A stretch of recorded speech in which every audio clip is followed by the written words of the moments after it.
وہ मौजिज़ों का बादशाह है, जब चाहे हालात बदल सकता है। सब्र करने का सिला अल्लाह तुम्हें मौजिज़ों की सूरत में देता है। सब्र की इंतहा तुमने करनी है, मौजिज़ों की इंतहा अल्लाह करेगा। अपने सब राज इस रब को बताया करो, यकीन मानो इससे बढ़कर पर्दा रखने वाला कोई नहीं। मेरा रब वो है जो इंसान की रूह के अंदर की अज़ियतों से भी वाकिफ है। माना मुश्किल है वक्त, लेकिन यकीन रखो अल्लाह तुम्हारे साथ है। वो अपने बंदे को कभी तन्हा नहीं छोड़ता। पूरा यकीन रखो अपने अल्लाह की रहमत और अपनी दुआओं पे। वो अल हकीम है, तुम्हारे हक में बेहतरीन फैसला फरमाएगा। वो तो वहां से वसीला बनाएगा जहां से हम मायूस हो चुके थे। अल्लाह हमारी पहली या आखिरी नहीं, हमारी वाहिद उम्मीद है। अल्लाह अगर तुम्हारी फरियाद को तुम्हारी जबान तक ला सकता है, तो इस फरियाद को तुम्हारा मुकद्दर भी बना सकता है। वो तुम्हारी सोच से बढ़कर तुमको नवाजेगा, इसकी खातिर सब्र करो तो सही। जो अल्लाह को हम सफर बना लेते हैं, उन्हें सफर कभी खौफ ज़दा नहीं करता, और जो अल्लाह से जड़ जाते हैं उन्हें कोई तोड़ नहीं सकता। जो दाएं अल्लाह के सुपुर्द कर दी जाती है, उनके मुकम्मल होने को कोई मोड़ नहीं सकता।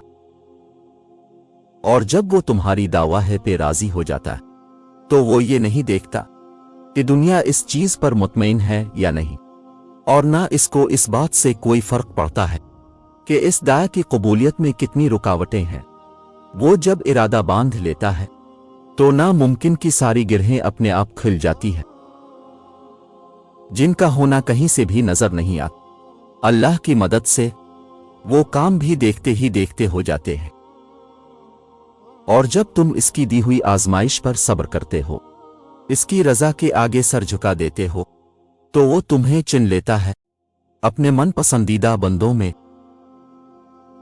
बस जब वो तुम्हें अपनी जानिब बालाता है, तो वो राजी होने का इरादा बांधे होता है।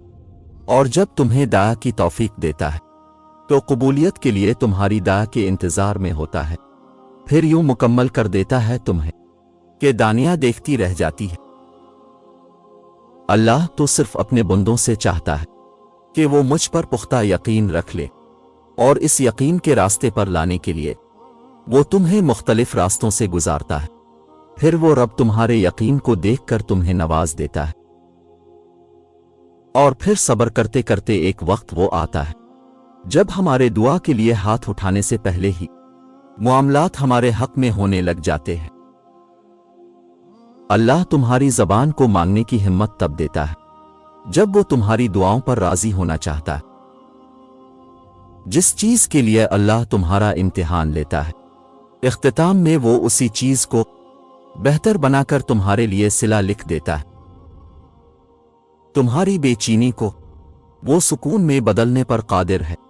वो तुम्हारी मामले को दुरुस्त करने में तुम्हारा सब्र आजमाता है। इसके कुन का वक्त जब आता है, तो वो मुजिज़े होने लगते हैं जो तुम कभी सोच कर रद्द कर दिया करते थे। ये नामुमकिन है,